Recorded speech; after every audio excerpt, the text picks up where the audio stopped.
दोस्तों नमस्कार, ये है मार्गदर्शन फॉर सिविल सर्विसेज। मैं अनुराग चौधरी।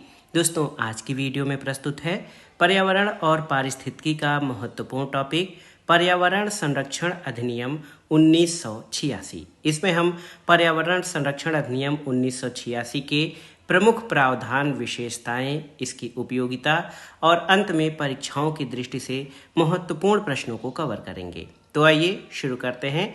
पर्यावरण और पारिस्थितिकी खंड का महत्वपूर्ण टॉपिक पर्यावरण संरक्षण अधिनियम 1986। दोस्तों इन्वायरमेंट प्रोटेक्शन एक्ट यानी पर्यावरण संरक्षण अधिनियम, जिसको ईपीए शार्ट में कहा जाए, ये 1986 का अधिनियम है और ये अधिनियम संसद द्वारा 23 मई 1986 को पारित किया गया था। तो याद रखिएगा, पर्यावरण संरक्षण अधिनियम या एनवायरमेंट प्रोटेक्शन एक्ट 1986 ये 23 मई 1986 को संसद द्वारा पारित किया गया था। और लागू कब किया गया? तो लागू किया गया था, डेट याद रखिएगा, 19 नवंबर 1986 को।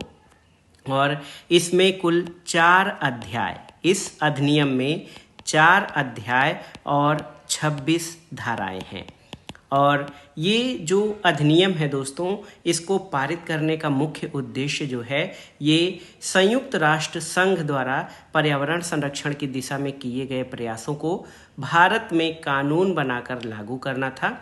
और पर्यावरण संरक्षण अधिनियम आप जान लीजिए कि इसमें 4 अध्याय और 26 धाराएं हैं, जिसको लागू करने का मुख्य उद्देश्य संयुक्त राष्ट्र द्वारा पर्यावरण संरक्षण की दिशा में किए गए प्रयासों को भारत में विधि बनाकर लागू करना है। तो ये बहुत ही महत्वपूर्ण जो है तथ्य है इस अधिनियम के बारे में। दोस्तों पर्यावरण की सुरक्षा और पर्यावरण में सुधार करने के उद्देश्य से जो अधिनियम पारित किया गया है, इसमें केंद्र सरकार को सभी रूपों में, आप जान लीजिए कि केंद्र सरकार को इस अधिनियम के अंतर्गत सभी रूपों में पर्यावरण की सुरक्षा करना, इसका सुधार करना और साथ ही साथ जो देश के विभिन्न हिस्सों में विशिष्ट पर्यावरणीय समस्याओं से निपटने के लिए प्राधिकरण स्थापित करने के लिए ये अधिकृत करता है। आप जानते हैं कि ये अधिनियम केंद्र सरकार द्वारा पारित किया गया था और केंद्र सरकार को सभी रूपों में पर्यावरण प्रदूषण रोकने और देश के विभिन्न हिस्सों में कई प्रकार की पर्यावरणीय समस्याओं से निपटने के लिए ये प्राधिकरण स्थापित करने के लिए प्रावधान करता है। और आप जान लीजिए कि ये जो एक्ट है, पर्यावरण संरक्षण एक्ट, जिसको ईपीएस आर्ट में हम कहेंगे,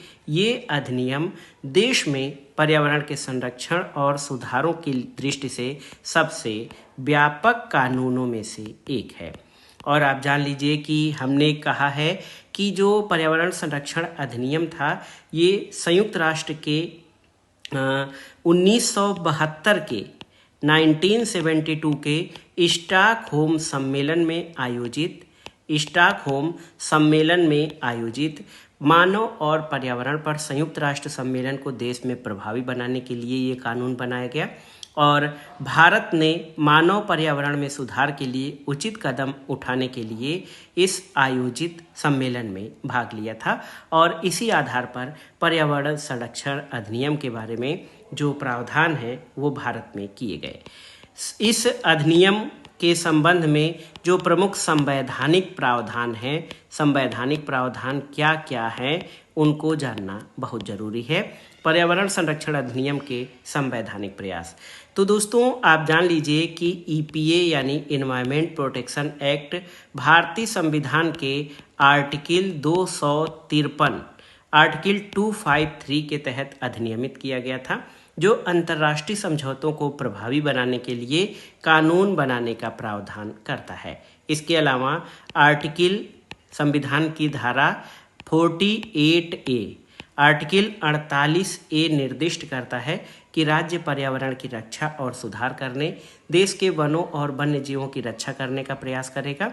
तो ये भी संविधान में इस तरह का भी प्रावधान है। इसके अलावा आर्टिकल 51A यानी जो हमारे मौलिक कर्तव्य हैं, उसमें ये प्रावधान है कि जो नागरिक है, देश के नागरिक, उनका ये कर्तव्य होगा कि वो पर्यावरण की रक्षा करें।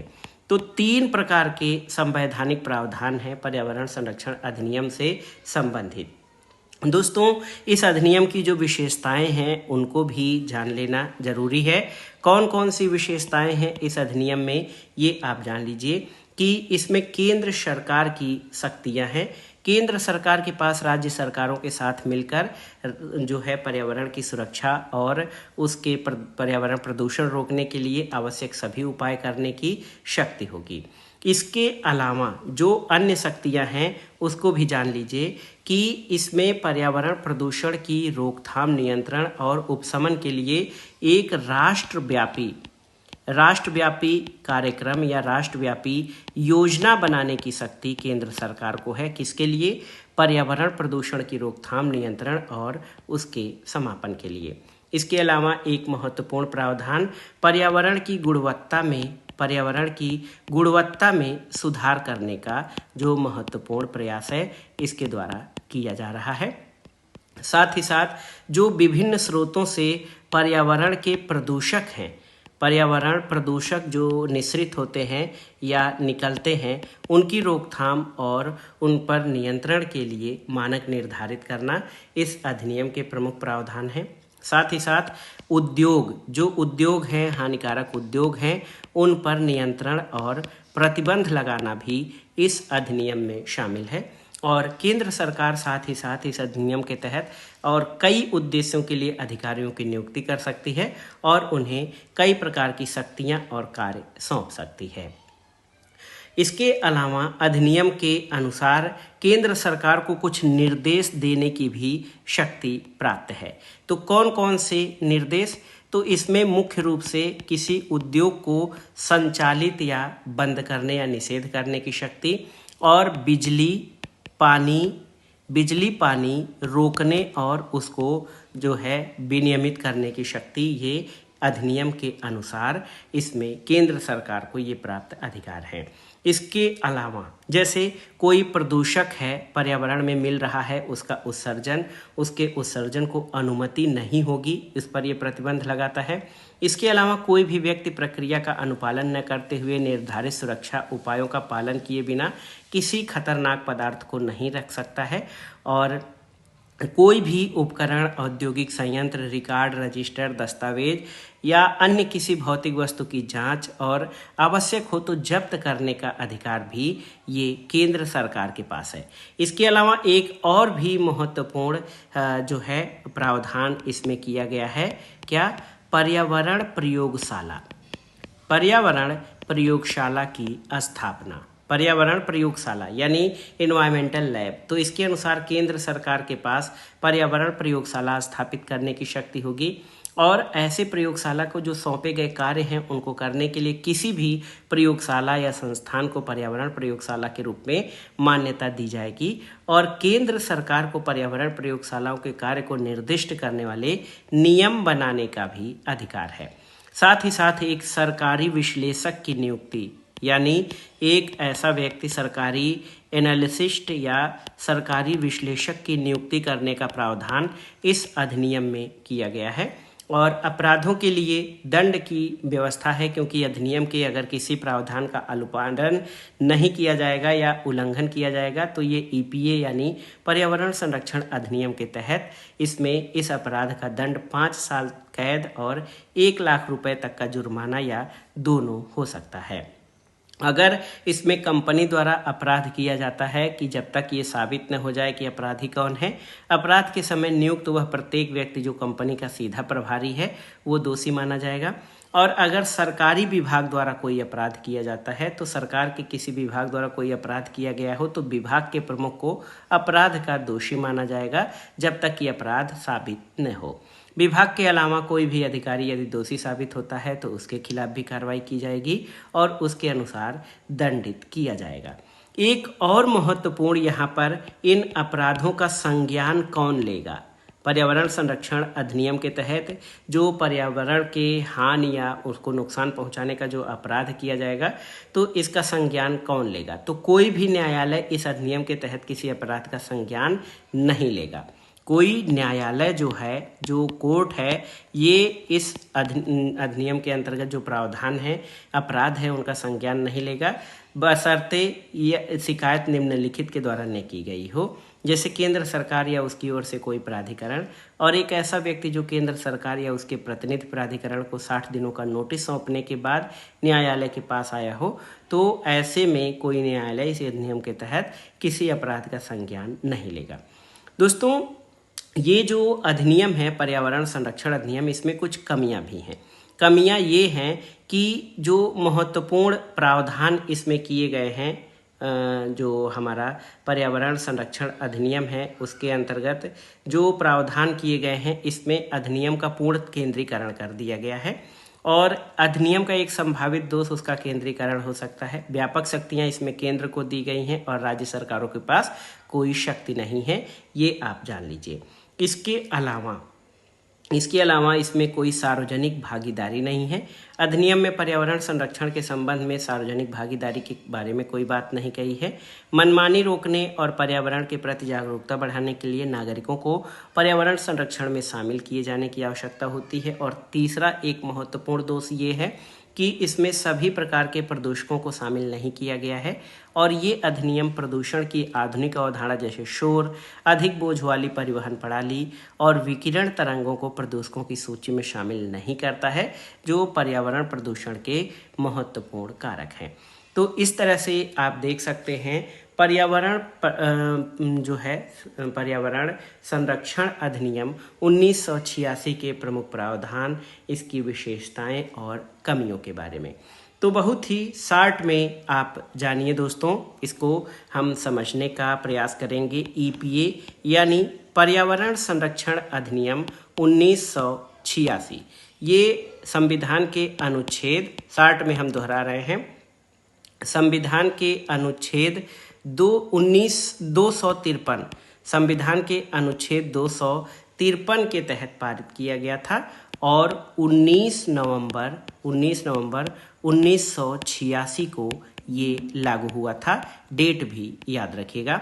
पर्यावरण संरक्षण अधिनियम 1986 भारतीय संविधान के आर्टिकल 253 के तहत लागू किया गया। 19 नवंबर 1986 को ये लागू हुआ और इस अधिनियम का उद्देश्य मानव पर्यावरण पर संयुक्त राष्ट्र सम्मेलन 1972 के निर्णयों को लागू करना था। आप जान लीजिए कि दोस्तों, पर्यावरण संरक्षण अधिनियम 1986 भारत की संसद का अधिनियम, ये भोपाल गैस त्रासदी या भोपाल आपदा के मद्देनजर भारत सरकार ने संविधान के अनुच्छेद 253 के तहत 1986 का पर्यावरण संरक्षण अधिनियम बनाया। इसमें कुल 26 धाराएं यानी 26 धाराएं और 4 अध्याय हैं और 1986 में अधिनियमित पर्यावरण संरक्षण अधिनियम में कभी संशोधन नहीं किया गया है। और सामान्य तौर पर अगर आपको बताने के लिए कहा जाए तो आप बता सकते हैं कि इसका उद्देश्य मानव पर्यावरण पर संयुक्त राष्ट्र सम्मेलन के निर्णयों को लागू करना है और वे मानव पर्यावरण के संरक्षण और सुधार और मानव, अन्य जीवित प्राणियों, पौधों और संपत्ति के खतरों की रोकथाम से संबंधित है। अधिनियम एक अम्ब्रेला अधिनियम है जो प्रच्छत्र कानून है, जिसे केंद्र सरकार के लिए पिछले कानूनों के तहत स्थापित विभिन्न केंद्रीय और राज्य प्राधिकरणों की गतिविधियों के समन्वय के लिए एक रूपरेखा प्रदान करने के लिए डिजाइन किया गया है, जैसे कि जल अधिनियम और वायु अधिनियम। आइए कुछ और महत्वपूर्ण प्रश्न हैं लास्ट में। पर्यावरण संरक्षण के लिए भारत सरकार द्वारा कौन से अन्य महत्वपूर्ण अधिनियम पारित किए गए हैं, उनके बारे में भी जान लेते हैं और यहाँ से प्रश्न परीक्षाओं में पूछे जाते हैं। तो एक है वन्य जीव संरक्षण अधिनियम। वन्य जीव संरक्षण अधिनियम 1972 में पारित किया गया। दूसरा, पशु क्रूरता, पशुओं के खिलाफ क्रूरता को रोकने और उसके निषेध के लिए पशु क्रूरता निवारण अधिनियम। बताइए, ये अधिनियम 1960 में पारित किया गया था। इसके अलावा जैविक विविधता अधिनियम, जैव विविधता अधिनियम या बायोडाइवर्सिटी एक्ट, जैव विविधता अधिनियम, ये कब पारित किया गया था? ये वर्ष 2002 में ये सभी पर्यावरण संरक्षण से संबंधित अधिनियम हैं। और एक और लास्ट में देखिए, निर्माण और विध्वंस अपशिष्ट प्रबंधन नियम, तो ये 2016 में पारित किया गया था।